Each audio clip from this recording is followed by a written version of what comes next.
Why, hello. It is I, Chris Brogan, and welcome to the brief for Thursday, October 19th, 2017. If this is your first time checking out the show, this is where I share all kinds of stories and ideas that I've read and found interesting in some way or another that apply to business or culture or technology or life, and I share them with you to see if you find them interesting and see what else is useful to it. Shooting this on the best way to do Facebook Live on a Mac, Ecamm Live. You can go to cbrogan.me/ecamm live to check that out. If you want to follow along with the stories that I'm sharing with you today, you go to, I'm showing the wrong thing. Hang on. You go to chrisbrogan.com/cbm, and you can check it out right there. chrisbrogan.com/cbm, and you can see all the stories. I share them all with you. First story that I'm going to give you today. I have to make a couple changes. Hang on a minute. So this is a brand new version of Ecamm Live Beta, and I have to change one preference, which is where I say that I don't want to show my face while I'm showing you these things. I'll find it later. That's okay. We can do it the old way. You can see my little head while I'm sharing this. All right, first up, George W. Bush, former U.S. president, has come out and said that he thinks it's important that we need to really get on this whole bigotry thing and stop it. There needs to be less bigotry and racism expressed. He says America has been really had a tough time with this. He says America really needs to pick up globalization, reject white supremacy. It's very important to him that we pick this up and just take the world back to where we should be and have a belief and a trust and a connection to other people. And I think it's important for a lot of reasons. I think, number one, it's not a great world to be in if we're having expressions of bigotry and racism. But number two, it can also cost a whole lot of money. Evidently, Richard Spencer, the white nationalist, is going to come speak at the University of Florida, and they're going to spend over $500,000 just on police presence alone.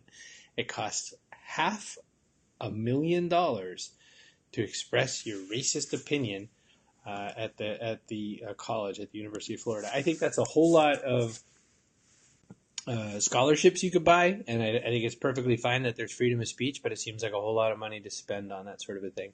It's enough to make you want to leave the planet. And if you're going to choose to leave the planet, you might as well get on your own rocket ship. 3D printed rockets could mean that it's going to cost a lot less to get up into space. This is reported by Fast Company magazine, And it's saying that right now it is so fast to put together these 3D printed rockets. So you could put this together in a few days and an engine in just a few weeks. This is versus months and months and months. So there's a lot of change going on in that space. The fact that you can 3D print a rocket and go off into space seems like science fiction, and yet it's fact. And speaking of science fiction, my friend Gray Reinhardt passed along that he was included in this bundle, the Adventure Sci-Fi Bundle, where you can go and buy all different kinds of science fiction books. You can get this bundle, though, to really help out a cool charity. So this helps out the Challenger Learning Centers for Space Science Education. So you can go buy a whole crap load of science fiction books and help out a really cool charity at the same time, right? Pretty cool. Again, if you're not so sure where this information resides and what you need to do to get it, you can go to chrisbrogan.com/cbm. All of the links for today's episode are there, so you don't have to worry about writing anything down. I've got you covered. Where are we next? I had written an article about blockchain, and it was kind of interesting. But now the founder of the internet, Sir Tim Berners-Lee, has said to the people making blockchain that, hey, you know what? Maybe you really got to consider some of the consequences on this. It is important. I think there's a lot of things that it's going to do very well, but we should also pay attention to what kinds of consequences that were unintended that blockchain will bring to the world. Not Bitcoin, but the whole blockchain technology as well. Super important to pay attention. I'm always looking at where these disruptions are, what matters, what's interesting, and why people are doing it. I find it a little interesting to note that Google, the Alphabet part of Google, the people who invest, have added $1 billion to Lyft so that they can help take on Uber. So it used to be that it was sort of a sure thing that Uber was going to be the one that won, and Lyft is funny and it has that weird purple mustache.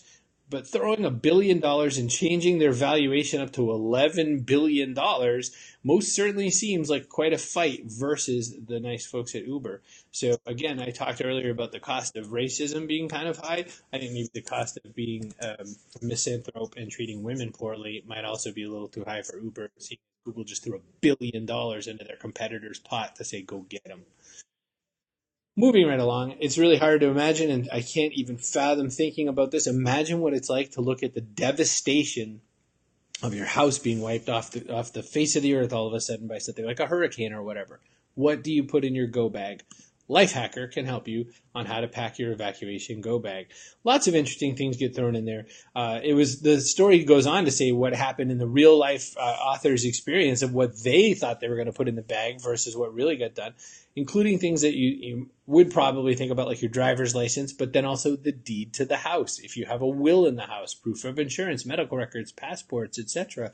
This isn't, sort of your bug out bag for if the apocalypse happens. This is your house just got blown away. Now what do you do? Is networking something you should or shouldn't do? Should you go to those networking events? What is someone to do if you're a business professional? Well, actor, musician, investor Jared Leto says, maybe not. Maybe you shouldn't. Maybe you should just work. And he says that networking is a total waste of time. So just before you go to write him off, he certainly makes a lot of interesting points in this article, and it is definitely worth checking out. I had a sort of negative reaction to it, but I think that every time I find that there's a somewhat negative reaction in my world, I start thinking, well, maybe there's something to this, and maybe I need to think a little bit more about it. This is interesting in the sort of where the marketplace exists right now kind of story.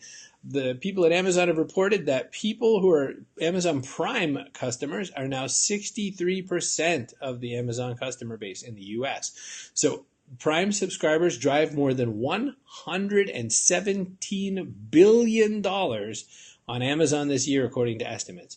60% of U.S. Amazon users who just use Amazon at all are also Prime customers, meaning that they are primed for ordering stuff on the fly and super fast.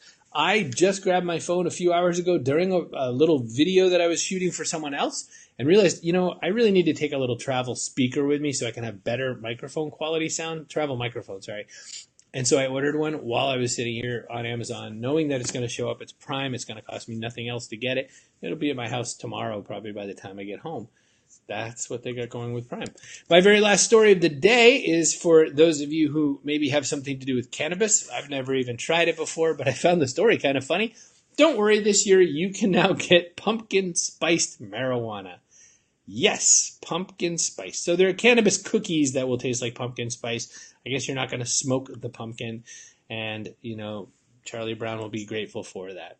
But I found it kind of interesting. I found it a strange story, and I definitely wanted to share it just to say that this isn't the world that I grew up in, where pot was something that, street corner dealers sold. Now it's in a lot of different locations, and there's a lot of opportunity, and there's a lot of new business coming around medical marijuana and even recreational marijuana. Again, not my particular drug of choice. I like a lot of other things better.